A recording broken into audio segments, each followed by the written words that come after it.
Hello, welcome back to my channel. So it's been a while. How are you all? Where have I been? As some of you know, I moved house, and as some of you know, my dad was poorly in hospital for a long while, so I've been unable to post. Thank you for all your comments on Dad on here, on my other videos and my other social platforms.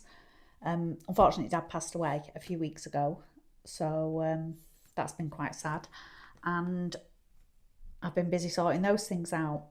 But I'm back home now and I'm ready to start posting more regular. So it's great to be back. Let's get started. I'm making holiday coasters, Christmas coasters. You don't have to use Christmas fabric. You could use Halloween fabrics or summer fabrics, whatever time of year. They're made almost the same way, just a little bit of a difference. The hourglass made a tiny little bit different to how these are made. All right, let's get started. I'm starting with 6 pieces of fabric. They're all, mine are 4.5 inches square. You could do 5 inches, you could do 6 inches. You could make them bigger, you could make them huge. So I've got my 2 base fabrics. I'm just using plain fabric because you won't see them. And I've got 2 Christmas pattern fabrics. You don't have to use Christmas. And I've got 2 other fabrics with the red in to match. So you're going to take your pattern fabrics to the iron, fold them in half like this and give them a good iron. And you're going to do that for all 4 pieces.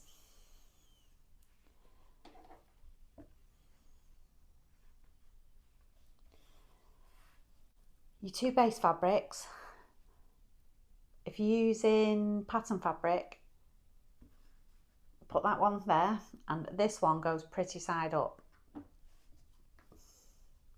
You're going to line up these edges with the edges of these and lay them down like this.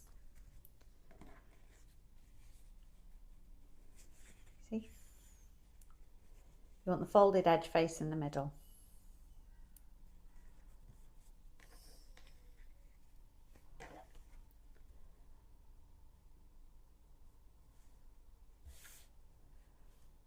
So they're touching in the middle. The last piece, put it down.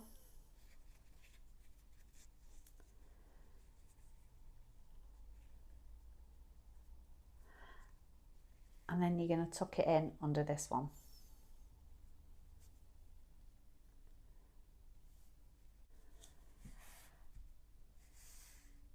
For the hourglass shape, you're going to do exactly the same, but this time when you go to the iron, you're going to fold them into triangles and give them a good press. And then lay them down same way we did those. So I hit 4,000 subscribers. And I know that doesn't seem like a big deal considering some of the other channels have got like hundreds of thousands, but I never actually intended to start a YouTube channel. I only posted videos for my daughter-in-law because she wanted to learn to sew. So I'd just like to say a huge, massive thank you to everybody who has liked, shared, subscribed. I am absolutely blown away.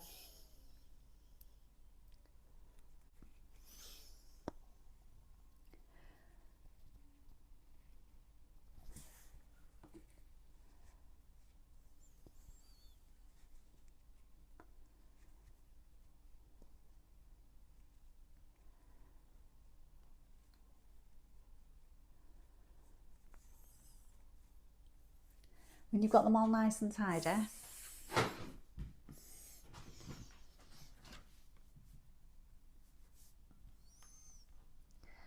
They're all nice and tight in the middle. Put some clips on.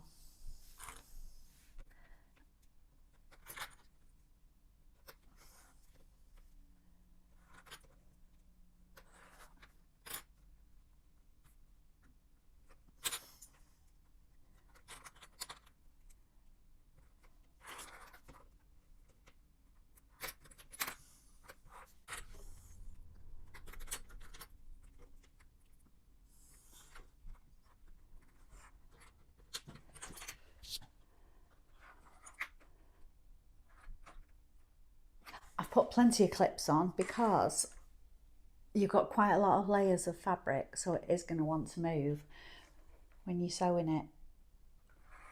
You could use a walking foot, which might help.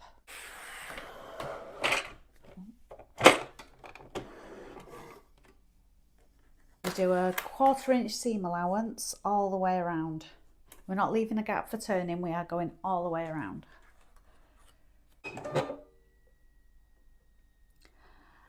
And don't forget to do a little back stitch.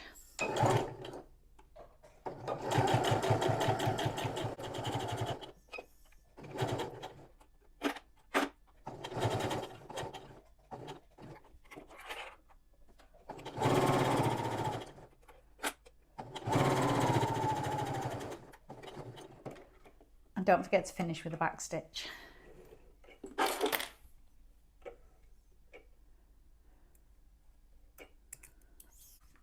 You see how the fabric moved? But that's okay, it's only a bit.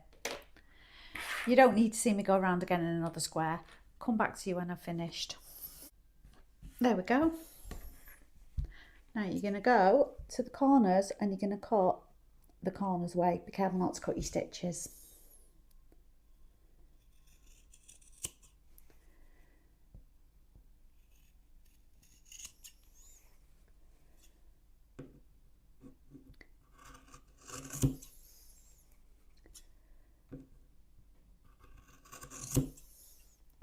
And then you're going to go and just take away a little bit of these edges, just to thin the fabric down a little bit when we turn it. And you're going to do the same on both of these.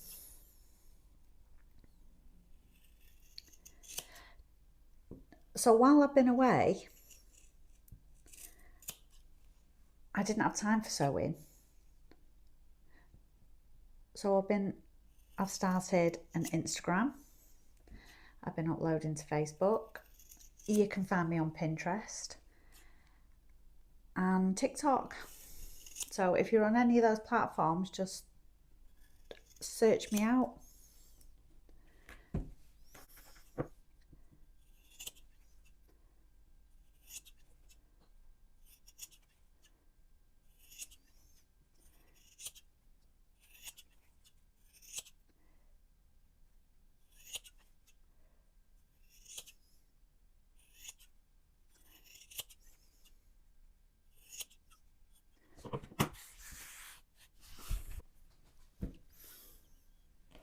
Now turn them through using that bit. If I remember, I'll try and remember to put the links to my other socials in the description.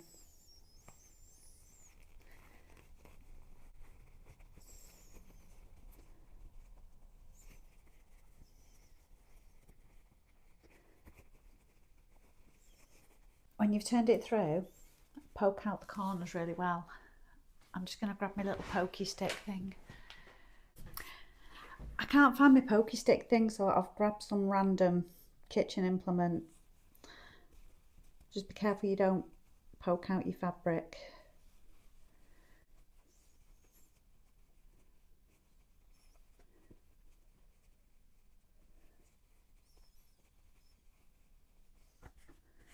And do the same with this one.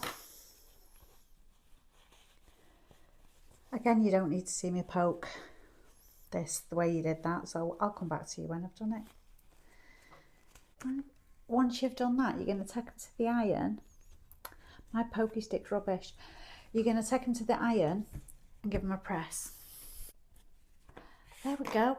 You could top stitch all the way around the top, or you can leave them like this. because they stay. It's kind of optional. So I'll top stitch this one. I think I'll leave that one and see which one I like. I'm going to go around the edge. Because I've got white on the bottom, I've got white on my bobbin thread. And I've got red in the top. So I'll go around there with about a 1/8 of an inch seam allowance all the way around, and I'll sew it this way up. So the red is on the top and the white is on the bottom.